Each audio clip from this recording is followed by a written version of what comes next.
Campinas, quando terminou em Campinas, a diretoria do Corinthians já... Nós perdemos o jogo, praticamente estava fora. Todo mundo se largou, se abandonou. Nós reunimos, nós jogadores, nós falamos, vamos chegar. Tem mais uma oportunidade, tem mais um pedacinho assim, vamos chegar.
Então nós vamos para o primeiro jogo.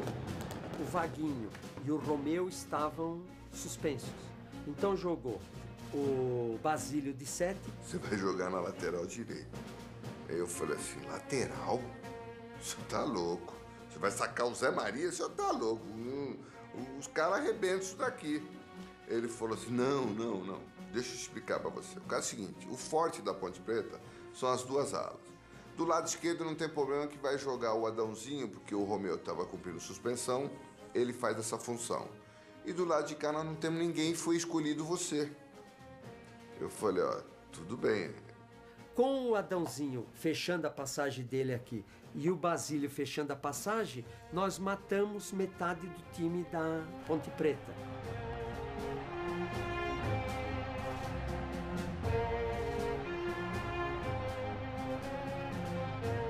E eu levei uma televisãozinha branco e preto que pegava muito mal no camarim para ver os jogos, né? E eu me lembro que um dos jogos foi aquele gol que o Carlos bateu na cara do Palhinha. Eu achei que tinha rachado o nariz do Palhinha, né? Falei, pô, mas quebrando o nariz, dente ou boca, o que seja, desde que saia gol é importante. Com você nessa, garotão, pra lá, dois pra cá, é fogo no Moreno, guarda, meteu!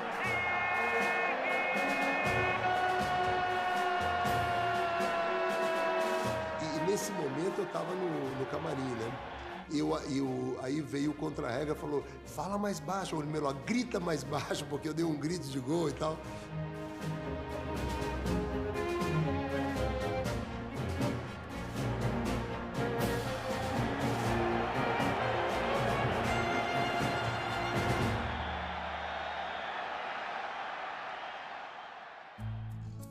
As bramas pela Antártica que o Sócrates inventava imprestável. O Birubiru era o Lero. Tem última também, a última vez. O Vicente tinha psoríase. É uma coceira que dá, mas a própria pessoa se contamina. E fomos em Cuba e lá o médico descobriu também vitiligo, aquelas manchas do... E foi lá e se curou da... E o torcedor sabia que ele foi para Cuba e ele falou para mim, chegou aqui e falou, Marlene, foi um rapaz lá, ele tinha logotipo. Ele disse, logotipo, Vicente? Eu falei, não é vitiligo? Você entendeu? É isso. Isso foi comigo. Mas, como é que ele falou logotipo em vez de falar vitiligo, né? Alguma coisa ele tinha... Mas algumas ele falava meio de malandragem também para pegar. E eu falava, mas que será que tem esse Corinthians que ele fez? Ele é uma coisa. Não tinha dia, não tinha noite, nem eu, era o Corinthians. Qualquer coisa era o Corinthians. Ele era um esses corintianos fanáticos. Ele era um corintiano fanático e que gostava muito do Corinthians, então ele fazia tudo pro Corinthians. Pro Corinthians, o Corinthians era a vida dele. Era um louco, ele comprava o jogador do próprio bolso dele, como comprou o Sócrates, como comprou o Lero Lero, né, que era o Birubiru.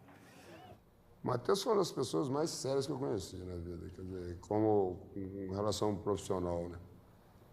O Matheus, quando definia uma posição, podia acreditar 100%. Ele jamais mudaria, a não ser que fosse rediscutido. Mas eu nunca vi ele rediscutir. Os jogadores acho que não gostavam muito do Vicente, porque ele era muito duro. Ele era muito duro, tanto que para as contratações, quando eles tinham que renovar, o Sócrates me ligava, o Vladimir, Dona Marlene, vai lá, porque a senhora dá um jeitinho, né? Eu aprendi com a Dona Marlene.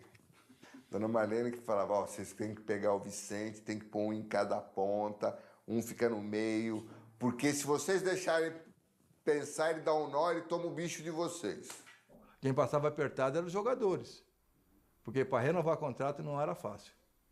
Era sempre difícil, era poucos caras que conseguiam se renovar rapidinho. Quando ele começava a dificultar, o de lá já entrava, já fazia, ele virava o pescoço. Quando ele virava o pescoço, a gente ficava conversando com ele, né? Aí ele falava assim, mas eu acho que é muito. O outro de lá falava, não, por que é muito? Aí ele virava para cá. Então, era uma forma que a gente tinha de desviar, porque se deixasse ele equilibrado, ele dava um nó em todo mundo. Essa era, olha, até me arrepio. Essa era que ele usava em todos os jogos, sem dizer que dava sorte, que não tinha marca nenhuma do Corinthians, não tinha patrocinador, que ele adorava o Corinthians limpo na camisa, adorava que essa marca fosse a maior de todas. Essa marca aqui é ouro, é diamante, é pura. Mas o Juca também sabe muito da história. Chego no Gigeto, qual é a primeira pessoa que eu vejo? Vicente Matheus. Vicente Matheus. Ele vem em minha direção, eu olho pra ele, falo, presidente, tá com o pé calçado, um pé descalço? Ele olha pro pé e diz, ih, fala pra Marlene, perdi um sapato, onde está o meu sapato? Ele tinha perdido o sapato e não tinha percebido que ele estava com o pé calçado e um pé descalço. O rapaz que pegou do Vicente ficou 30 anos guardado. Quando foi agora 25 anos, ele foi meu presidente aí. Acho que ele queria um dinheirinho pro sapato. Como o presidente não deu, aí ele veio falar comigo. Falou, para a senhora eu dou, Dona Marlene. Quando eu vi o sapato, mas eu chorei tanto, eu chorei, porque ele adorava esse sapato aqui. Ele adorava esse sapato. Era velhinho, mas onde ele ia, em todos os estádios ele ia com ele, porque era mais confortável, ele andava muito na grama. E ele, quando ele me trouxe, eu falei, mas como é que você guardou tanto tempo um sapato desse aqui velho? Ele falou, era do Matheus. E eu falei, meu Deus, hoje é a minha relíquia, vai estar aqui na preservação da memória corintiana. E esse sapato aqui viu muitas vitórias, muitas derrotas, sofreu muito esse sapato. Mas está comigo. É um pedaço do Vicente que está comigo e é um brilhante para mim. Eu não misturo galhos com bugalhos. É por isso que eu só uso esse sapato aqui, o 752, que sai na chuva. É para se queimar.